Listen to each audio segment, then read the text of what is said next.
sure you check out our new sponsor, The Health Blaze. All the information is in the description. Use the promo code above. Goodfellow One Boxing at 18% off of all their natural products, from deodorant, pomade, toothpaste, and much, much more. And they have additional discounts on their website as well. That's thehealthblaze.com. Starting December 20th. That promo code is good for 18% off. We go. All right, by far my favorite rapper this decade, and we closing it out. Kendrick Lamar is on the cusp of making history. From one Dr. Dre affiliate or protege, from another Dr. Dre affiliate and protege.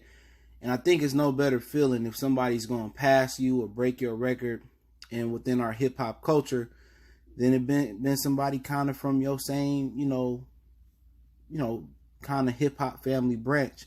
But let's talk about the history Kendrick Lamar is about to make, and how it's about to, how it could pass Eminem's milestone. But we back. Goodfellow Sports TV. Make sure to hit that subscribe button, bell icon button.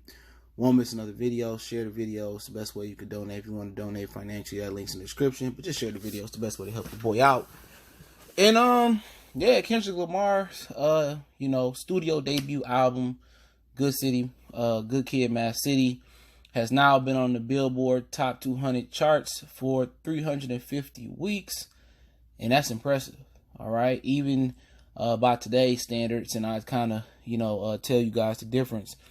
And in about just under 2 more months, if he could stay on the top Billboard Top 200 charts, he could break Eminem Show's record, which I believe is Eminem's best album. What up, though, to everybody from Detroit? I'm from Detroit.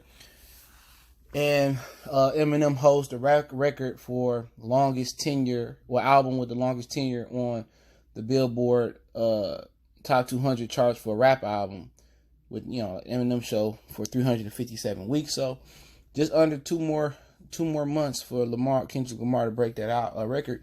And like I said, the Eminem Show was, I think, the high point in Eminem's career.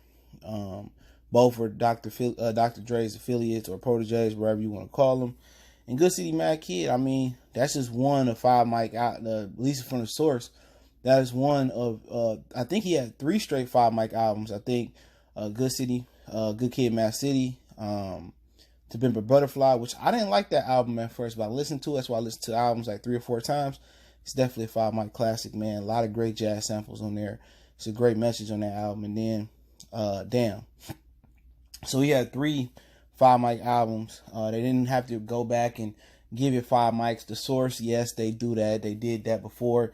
They went back and regraded some albums. I think The Chronic might have been one of them, but they went back in retrospect and gave albums that they didn't give 5 mics originally and gave it a 5 mic album. But by far, to me, this is probably the best rap album this decade. And Kendrick Lamar, aka Kung Fu Kenny, is my favorite rapper this decade. I mean, I don't think it's close out of the new acts that appeared this decade. And that album spawned some good singles.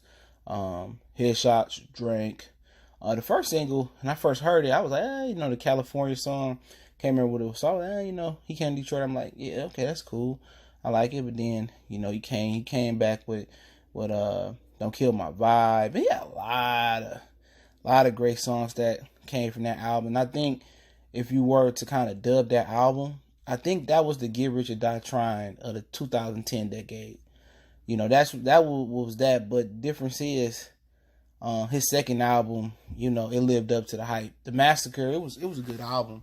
I think it went diamond, but I don't think it really lived up to the hype like people thought it was. And then he came out with Damn.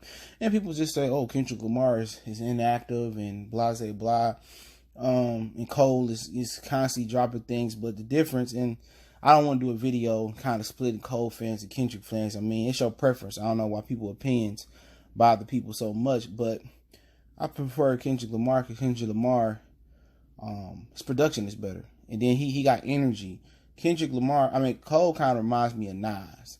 And I love Nas to death. You know what I'm saying? At least his music. But for him, I think he's still looking for that it's written album that Nas had where kind of it was more up tempo than Illmatic. And people consider, a lot of people like it was written better, but Illmatic it was pure rap. It was rap in its purest form.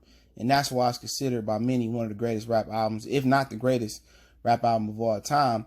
Is because it was just, in the essence, it was like just rap in its purest form. Where it was written was more commercial, was up-tempo. And I still think J. Cole is looking for it was written where kind of more commercial and more up-tempo. And he has some up-tempo songs, especially, Sideline Story.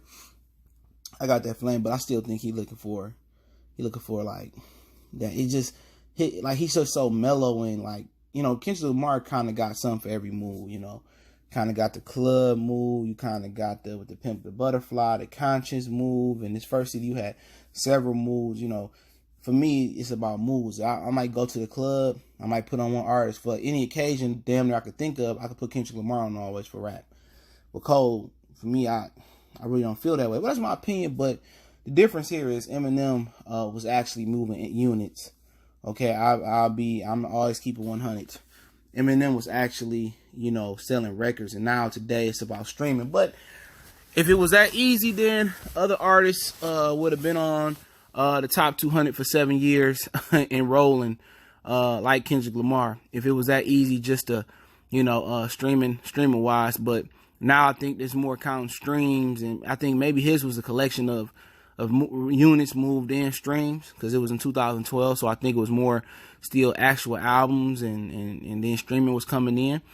And, with Eminem, it was units. I can't remember, the Eminem show had to come out around, trying to think, maybe 2002 or 2003, right around that time it came out. But M was moving like units. It wasn't no stream. He was moving actual albums. And Eminem is probably, he got the most rap records slanged or sold by a rap artist by far. And a lot of that got to do with, he a dope artist. He got dope bars, and he was different from the Beastie Boys and Bubba Sparks. And he wasn't just, he, and somebody else was writing the Beastie Boys stuff too as well. He wasn't Vanilla Ice. He was something different, and he had a different vibe about it. Right now, I feel that his music aged like bananas. You know what I'm saying? I don't think they age well. And, but he's still one of the dopest lyricists to do it, the most popular rapper, commercially, because he was white. His skin color made him appeal to America. The white boys liked him, the brothers liked him, and everybody in between. He touched each demographic, and damn near in North America, Canada, everywhere. He touched every demographic, and it's hard for black artists, rap artists, to do so without being commercial. You know what I'm saying? Like Lil Wayne sold his soul to be commercial. What was it with the Carter 3? And that's what he did to cross over and went to rock star wise. So, but for Kendrick Lamar, technically he really never crossed over with his music. He had popular music, but he never, I don't think, intended to cross over so hard, man. And for that album to be on the Billboard for 350 weeks, that's, I think, around 7 years. And and Dr. Dre, both to come from that tree. Dr. Dre might be one of the most influential. I think he is the most influential icon in rap by far. Jay-Z has some really good artists. I think Beanie Siegel's one of the most underrated artists of all time. I don't really think he get the credit that he get, but Dr. Dre, I mean, from starting to, the Eazy-E and, Ice Cube and MC Ren, and then, the Snoop Dogg, and, bringing his stepbrother Warren G into the fold, even though Warren G got a deal from Def Jam, and that G-Funk album actually saved Def Jam out of bankruptcy. That's a dope story to talk about as well. Maybe I'll talk about that another time, another day.